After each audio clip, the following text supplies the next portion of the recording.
بڑے میچ میں green shirts کا مایوس کن کھیل، بھارت کے خلاف سائم ایوب 0 پر آؤٹ، حارث بھی پیچھے پیچھے چل دیے۔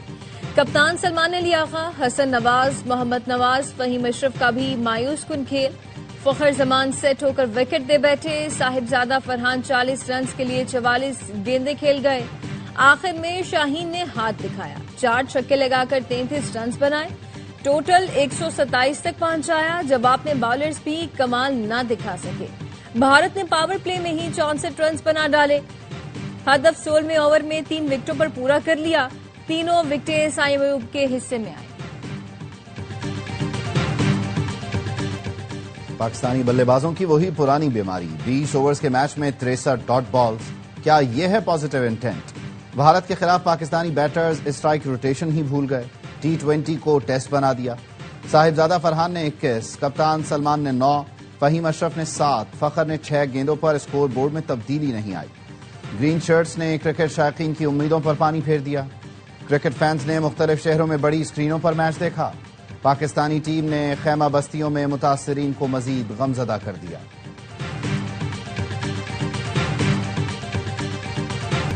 موجودہ کھلاڑیوں کو ہٹا دیں تو پھر ٹیم میں کس کو رکھیں؟ سابق کرکٹر باسط علی کا AFY نیوز کی اسپیشل ٹرانسمیشن میں اظہار خیال، کہا اس وقت ہم یہی سوچتے ہیں کہ جو ٹیم میں نہیں وہ اچھا ہے، نئے کھلاڑیوں کو 4 دن کی کرکٹ کھلانی چاہیے۔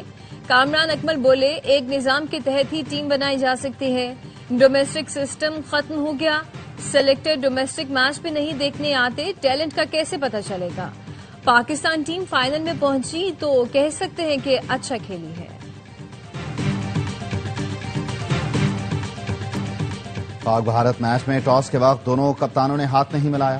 میچ ختم ہونے کے بعد بھارتی کھلاڑیوں نے پاکستانی کھلاڑیوں سے مصافحہ نہیں کیا۔ پاکستانی کپتان نے احتجاجاً پوسٹ میچ تقریب کا بائیکاٹ کیا۔ بھارتی کپتان سوریہ کمار یادو نے ہاتھ نہ ملانے کے سوال پر کہا ہم نے BCCI اور حکومت کی گائیڈ لائن پر عمل کیا۔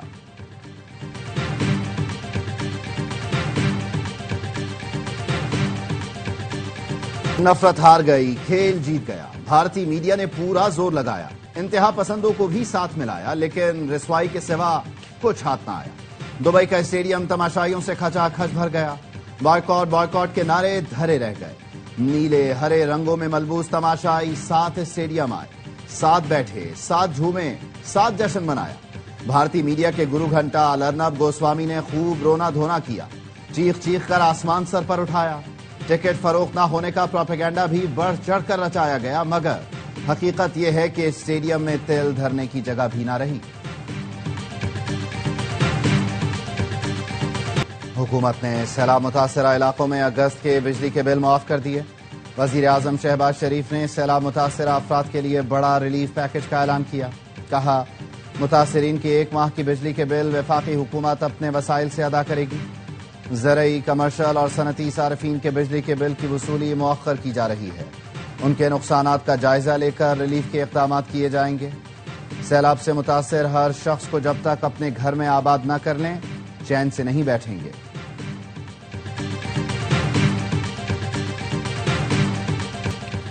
سنتاس معاہدے پر عمل درآمد ہوتا تو تباہی کم ہوتی، مودی نے پاکستان کو تکلیف پہنچانے کے لیے اپنے شہر بھی ڈبوئے۔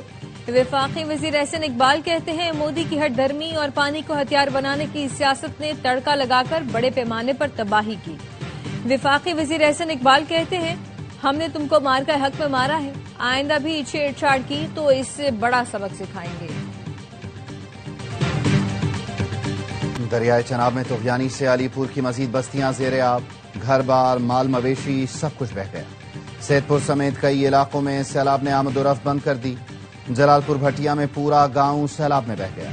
جلال پور پیروالا کے قریب سیلاب کی وجہ سے موٹر وے M5 بند کر دی گئی، ٹریفک متبادل راستوں پر منتقل۔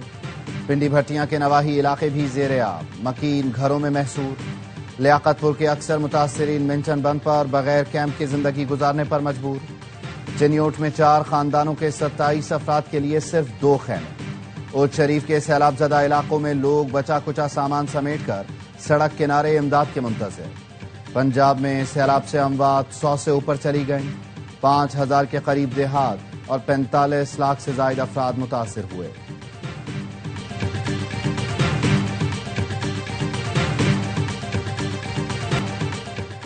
دریا چناب میں سیلاب سے علی پور میں تباہی، بستی چانڈیا کے محنت کش کے گھر کے 7 بیٹیوں کا جہیز بھی بہہ گیا۔ لیاقت پور کے موزہ گل محمد لنگاہ کے متاثرین کو خیمے تو مل گئے، متاثرین کو راشن ملنے کا انتظار ہے۔ پنجاب کی سینئر وزیر مریم اورنگزیب کا وزیر اعلیٰ کی ہدایت پر علی پور کا دوبارہ دورہ۔ مریم اورنگزیب کا کہنا تھا کہ وزیر اعلیٰ پنجاب نے سیلاب سے متاثرہ ہر فرد کے نقصان کے تعین کی ہدایت کر دی ہے۔ پورا علی پور ڈوب گیا، مریم نواز نقصانات کا ازالہ کریں گی۔ مریم اورنگزیب نے سید پور کے فلڈ ریلیف کیمپوں میں متاثرین سے ملاقات کی۔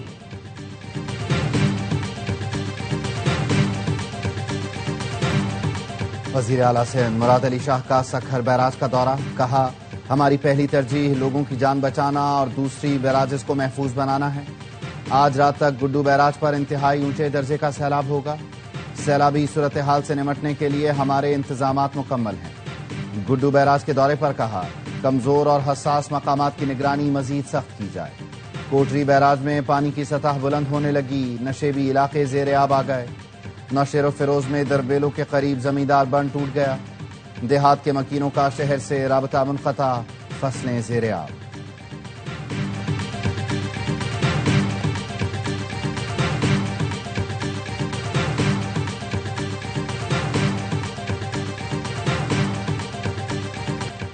شہادت میرے بیٹے کی خواہش تھی، 10 بیٹے بھی ہوتے تو وطن پر قربان کر دیتی، جس میں اللہ راضی اس میں ہم راضی۔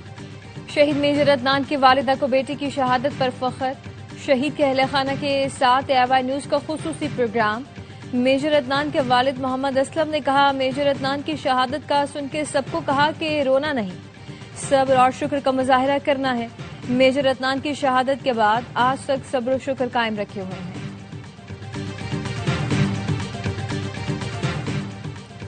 اسرائیل کو جرائم پر جواب دہ بنانے کا وقت آ گیا، بین الاقوامی برادری دوہرا معیار چھوڑ دے۔ قطر کے وزیر اعظم کا عرب اسلامی وزراء خارجہ کے مشاورتی اجلاس سے خطاب۔ شیخ محمد بن عبد الرحمن الثانی نے قطر پر اسرائیلی حملے کو وحشیانہ اور اقوام متحدہ کے چارٹر کی خلاف ورزی قرار دیا۔ ہنگامی اجلاس سے خطاب میں نائب وزیر اعظم اسحاق ڈار نے کہا اسرائیل عالمی امن و سلامتی کے لیے مستقل خطرہ بن چکا۔ عرب اور اسلامی دنیا کو ٹاسک فورس تشکیل دے کر اسرائیلی عزائم اور اقدامات پر نظر رکھنا ہوگی۔ اسرائیل کی اقوام متحدہ کی رکنیت معطل کرانے کے لیے مشترکہ کوششوں پر بھی زور۔ عرب اسلامی سربراہی اجلاس آج ہوگا، وزیر اعظم شہباز شریف شرکت کریں گے۔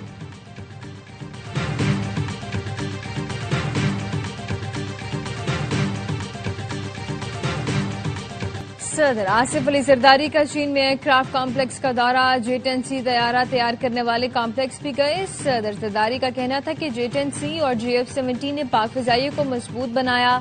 صدر آصف علی زرداری اس کمپلیکس کا دورہ کرنے والے پہلے غیر ملکی سربراہ ہیں۔ خاتون اول آصفہ بھٹو اور chairman Peoples Party Bilawal Bhutto پاکستانی اور چینی سفیر بھی صدر کے ہمراہ تھے۔ صدر آصف علی زرداری کا زلزلہ وارننگ سسٹم سے لیس ہائی سپیڈ ٹرین میں بھی سفر، صدر کو ٹرین آپریشن سیفٹی سسٹمز پر بریفنگ۔ صدر آصف علی زرداری نے آلودگی سے پاک ٹرین اور زلزلہ وارننگ سسٹم کو انجینئرنگ کا شاہکار قرار دیا۔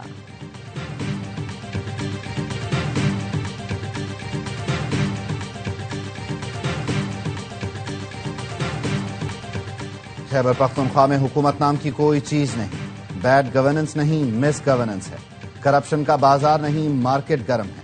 مولانا فضل الرحمان کا پشاور میں تقریب سے خطاب، کہا خیبر پختونخوا حکومت کی سرپرستی کرنے والے صوبے کو تباہ کرنے میں برابر کے شریک ہیں۔ بانی PTI سے گلا تھا لیکن موجودہ حکومت کی پالیسی بھی تبدیل نہیں ہوئی۔ ہم ملک کو آئین کے ساتھ کھڑے ہیں، بندوق کی سیاست کے قائل نہیں۔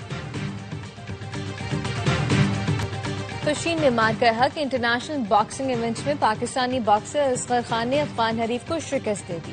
اصغر خان کے تاور توڑ مکھوں کے سامنے عصمت الکوزئی ڈھیر ہو گئے، گراؤنڈ میں جشن کا سماں، پاکستان زندہ باد کے نعرے۔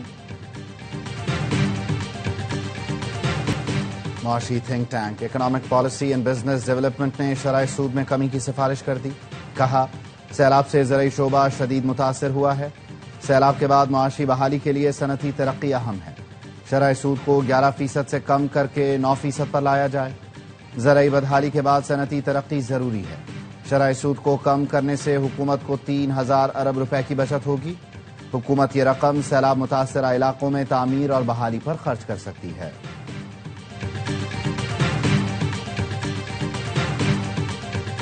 پنجاب، خیبر پختونخوا، جی بی اور آزاد کشمیر میں مزید بارشوں کی پیشگوئی۔ 16 سے 19 ستمبر تک پنجاب کے بالائی علاقوں میں بادل برسنے کا امکان۔ خیبر پختونخوا میں منگل سے 19 ستمبر اور آزاد کشمیر میں کل سے 19 ستمبر تک بارش کا امکان۔ منگل سے گلگت بلتستان میں بھی بارش کی پیشگوئی۔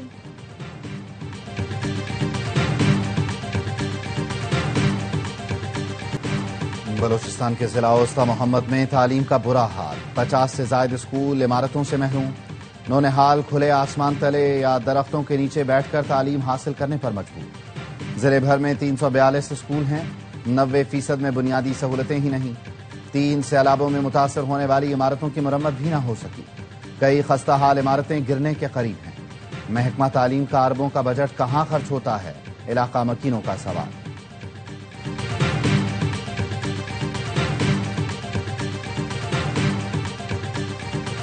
کراچی کے علاقے قیوم آباد میں نازیبہ ویڈیوز بنانے کا کیس، پولیس نے گرفتار ملزم شبیر احمد کے خلاف زیادتی کی دفعات کے تحت مزید 3 مقدمات درج کر لیے۔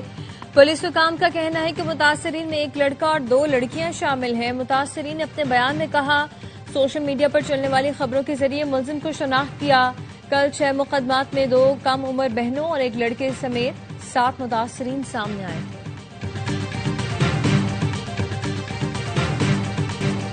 سیالکوٹ کے نواحی علاقے جاہر میں تیز رفتار کار برساتی نالے میں گر گئی، 4 افراد جاں بحق، ڈرائیور نے چھلانگ لگا کر جان بچائی۔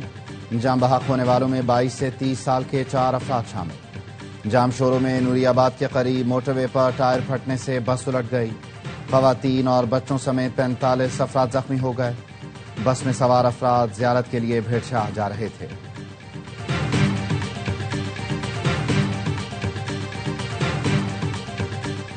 کراچی کے علاقے گڈاپ میں چھوٹا گیٹ کے قریب 2 موٹر سائیکلیں ٹکرا گئیں، حادثے میں خاتون سمیت 3 افراد جاں بحق۔ غزہ میں اسرائیل کی بڑھتی جارحیت، قابض فوج کے حملوں میں مزید 68 فلسطینی شہید، 300 سے زیادہ زخمی۔ امدادی مراکز پر فائرنگ سے 10 افراد لقمہ اجل بن گئے، 2 افراد کی جان بھوک سے نکل گئے۔ صہیونی فورسز جان بوجھ کر غزہ میں ایسے علاقوں کو نشانہ بنا رہی ہیں جہاں لوگوں کی بڑی تعداد موجود ہے۔ مسلسل بمباری سے لوگوں کو نکلنے کا موقع بھی نہیں مل رہا۔ غزہ شہر کو دہشت گرد فوج نے چاروں طرف سے گھیر رکھا ہے، سمندر اور فضا سے بم برسائے جا رہے ہیں، زمینی گولہ باری بھی تیز کر دی گئی ہے۔ غزہ کے لیے امداد لے جانے والے سمود فلوٹیلا رواں دواں ہیں، قافلے میں تیونس اور یونان سے بھی کشتیاں شامل ہو رہی ہیں۔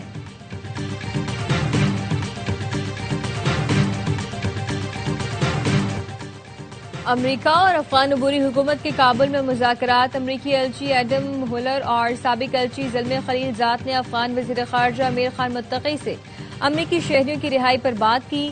مستقبل میں مذاکرات جاری رکھنے پر اتفاق۔ امیر خان متقی نے امریکہ کے ساتھ تعلقات معمول پر لانے پر زور دیا۔ امریکی وفد نائب وزیر اعظم برائے اقتصادی امور ملا عبدالغنی برادر سے بھی ملا۔ وزیر داخلہ محسن نقوی اور وزیر مملکت برائے داخلہ طلال چودھری کی شہید کیپٹن تیمور حسن کے گھر آمد، لواحقین سے تعزیت اور فاتحہ خوانی کی۔ وزیر داخلہ محسن نقوی کا کہنا تھا، جوان اکلوتے بیٹے کی جدائی کا دکھ الفاظ میں بیان نہیں کیا جا سکتا۔ طلال چودھری نے کہا، کیپٹن تیمور شہید ہمیشہ دلوں میں زندہ رہیں گے۔ گورنر سندھی چینی شہر شوزو آمد، میئر شوزو اور پاکستانی سفارتکار نے وفد کے ہمراہ ان کا استقبال کیا۔ گورنر سندھ سے سیکرٹری جنرل شوزو میونسپل پیپلز گورنمنٹ کی ملاقات۔ حیدرآباد اور شوزو کو سسٹر سٹیز قرار دینے کی تجویز پر گفتگو ہوئی۔ گورنر سندھ نے کہا، چین کی ترقی میں 60,000 ڈیمز اہم رہے، پاکستان کی پائیدار ترقی کے لیے بھی ڈیمز کی تعمیر وقت کی ضرورت ہے۔ غزہ کی بحالی تک شہریوں کو دوسری جگہ منتقل ہونا ہوگا۔ حماس کو حکومت کرنے کی اجازت نہیں دی جا سکتی۔ فلسطین کو تسلیم کرنے والے ملک اسرائیلی رد عمل سے خبردار رہیں۔ امریکی وزیر خارجہ مارکو روبیو کی تل ابیب آمد پر گفتگو، کہا، صدر ٹرمپ چاہتے ہیں تمام یرغمالیوں کو ایک ساتھ رہا کیا جائے۔ آگے بڑھنے کے لیے حماس کا خطرہ بے اثر کرنا پڑے گا۔ اسرائیل کو حماس کے خلاف دفاع کا مکمل حق حاصل ہے۔